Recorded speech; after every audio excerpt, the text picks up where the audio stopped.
You're listening to the Fast F1 Podcast.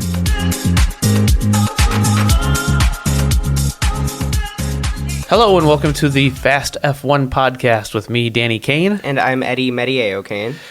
So Eddie and I are a father and son team, but we will be reviewing Formula One races and other news in Formula One over the course of the 2024 season and beyond. We're going to start out today with a review of the Bahrain Grand Prix, the first round of the season. Start out, though, we should talk a little bit about testing, the preseason testing.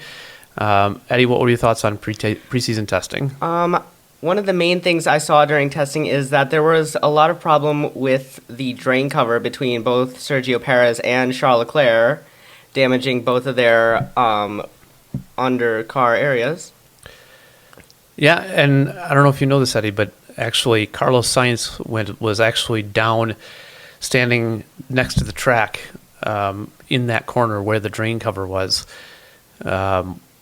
just before Charles Leclerc came through and hit the drain cover. Carlos Sainz had seen that it had become dislodged and was going over to a track marshal to tell the marshal, hey, you need to throw a yellow flag so that nobody hits that. And like right before he could tell the marshal that, his teammate, Leclerc, comes by and hits it and damages the car. Oh, really?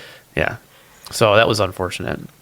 So hard to tell from preseason testing where the cars were shaking out. You can never really tell from preseason testing, can you? No, you can't. But it did look like Red Bull was pretty dominant, didn't it? Yeah, it did. I definitely saw a lot of pretty good performance from the RB team as well. Daniel Ricciardo and Yuki Tsunoda putting in really good times during testing. Yeah, everybody seemed to be doing well in testing except for maybe Alpine. Yeah, that was a big surprise for me. And it did kind of feel like, Alpine might not be that good this year. And then the race really showed that was definitely the case. But we'll get into that in a minute. Yeah. So let's fast forward then a little bit to qualifying for the race itself. Qualifying happened on a Friday this time because the race was on Saturday. And I did figure out why that is. I'll tell you. It's Ramadan. Because of Ramadan in Saudi Arabia, right? Yep. So they need to have a week between races. And Ramadan being on Sunday, in Saudi Arabia, they have to have the race on Saturday. So the race for Bahrain had to be on Saturday so that there'd be a week in between races. Yes. Yeah. So anyway, qualifying happened on Friday. Max Verstappen took pole. Yeah, he did. That's very much not surprising. And it was also his 33rd pole, so that's very nice. Nico Why is that Hülkenberg, nice? Well, it's his original number, isn't it? Oh, his car number, 33? Yeah. Yeah, well, he's number one now, but... Well, yeah, but... but yes, his 33rd pole position. Have you checked that? I haven't actually checked if that number's right. I'm pretty sure it is. How many race wins does he have? Do you know? I think he now has 55. Oh wow, he's more than I thought. Yeah. Impressive. So yeah, Max Verstappen took pole, but his pole time. It was not too far off from the others. In Q3, he was only about 1 second behind Nico Hülkenberg, who was actually in 10th place at the end of qualifying. You mean ahead of him? Yeah. Right. Yeah, the times were really close in qualifying. I believe 2nd through 9th place were separated by just a little over half a second, I think, which is, that's amazing that the field's that close. But Verstappen was 0.2 ahead of Leclerc. But then on the same time, Verstappen's pole time was 0.016 seconds slower than Leclerc's Q2 time. So Leclerc definitely leaving something out on the table in final qualifying. Yeah, it was very surprising. Quite a few teams did show a strong leading through it. All of the regular teams from 2023 got into the Q3 except for Lance Stroll. And actually it was Nico Hülkenberg who took his place to finish qualifying in 10th place. That was a very good showing from him, too, and the Haas team. Yeah, the Hülkenberg did a really good job getting in. I mean, that's what he does. Last year it showed as well. The Haas was good on one lap, but terrible through the race. Hülkenberg, yet again, showing he's really good at qualifying. He get up into Q3 in a car that I don't think anybody expected to be any good. On the other hand, the Alpines, even worse than people thought they were going to be. Last year finishing 6th, now they're in dead last within multiple droppings. Yeah. It's not going good for them at all. First qualifying session, and they were 19th and 20th. I don't recall where they finished in the race, but, I mean, you never saw them on screen at all. They were just nowhere. Very anonymous the whole race. So it's not looking good for the Alpines this year. No, it's really not. And it's kind of scary because when they rolled out that car at their car launch, and everybody saw how much paint there wasn't on the car. Exactly. They're trying to save weight by not putting paint on it, and there's so little weight on it. There was kind of this almost joking suspicion of like, are they really that bad that they have to have that little paint on it? And it turns out, yeah, they really are that bad. But in the end, there was one team that did have paint, and it was a very risky move. It was Ferrari. And speaking of Ferrari, in the race, there was one driver who definitely stood out beyond the others. And who was that?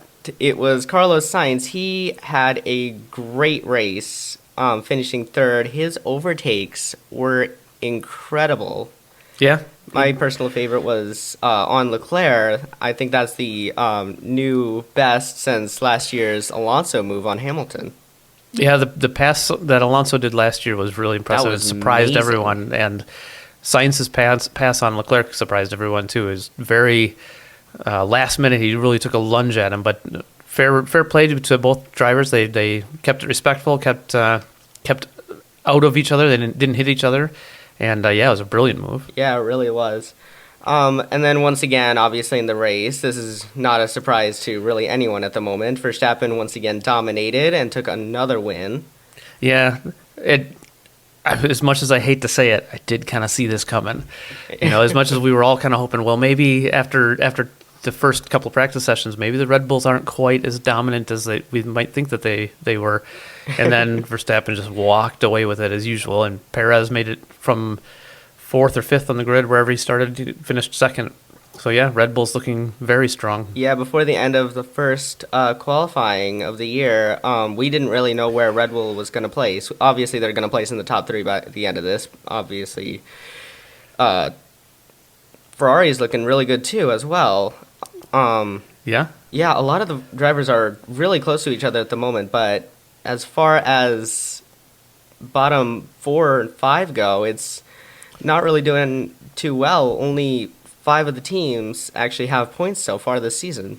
Yeah, 5 teams out of the 10 have got points because it was first and second were the Red Bulls, third, fourth were the Ferraris, and then I believe it was Mercedes, McLaren, Yep, and then the 2 Aston Martins. Yeah, exactly. Yeah, so it's a really tight field, though, and we saw that in qualifying, just how close everybody is, and it does seem like that we're going to get a lot of action for second place in the championship again. Yeah. But I do think that Red Bull and Verstappen are going to walk away with the 2 championships again this year. Really? What do you think? I'm starting to think so too. But You would rather it be Sainz, though. I love Sainz. Sainz is always going to be my favorite. But I'd rather it be the McLarens. I do think that it's going to be Max Verstappen winning the championship again, but I do not think it's going to be Red Bull winning the championship. I do think it's going to be Ferrari. Yeah, I could see that. The Ferraris are pretty close in. It'll depend on if Perez has a good year or not. Last year, he really struggled in the middle of the season. If he has a bad mid-season again this year, I could definitely see the Ferraris taking the team championship. We'll have to see. Yeah. Well, right before we go, I do want to see if we can guess, and we're going to be doing this before every exit for each race. We're going to be guessing where we are going to think the top 3 are in the before next the race. Championship. Yes. Yeah. Well, I think it's going to be Verstappen dominating again. I think it's going to be Leclerc and Sainz this time, though. So you're thinking the top 3 will be Verstappen, Leclerc, Sainz? Mm-hmm. That's what I was going to say, though. Oh, really? All right, I'll say, just to be different, I'll say it's going to be Verstappen, Sainz, and then Hamilton. Hamilton, really? Yeah, I think Hamilton will have a recovery race. He didn't do real well at Bahrain, but I think that he'll come to the table a little more in Saudi Arabia. Yeah. His teammate, on the other hand, was really looking strong, George Russell. Yeah, actually, Russell did a really good job. He Just missed out on a podium. He finished fourth, didn't he? No, he didn't. He finished fifth. Leclerc finished fourth. But Russell was managing a technical issue for a lot of the race. He had something going on with his engine, I think. Yeah, I think he did. So too. I think all that being the case, he did a really good job to bring it home in fifth. So yeah. All right, well, that's going to be it for our first episode. And thanks for listening. Like I said, this is the Fast F1 podcast with me, Danny Kane. And I'm Eddie Meteye-O'Kane. Thanks very much for listening, and we'll see you next time. Bye.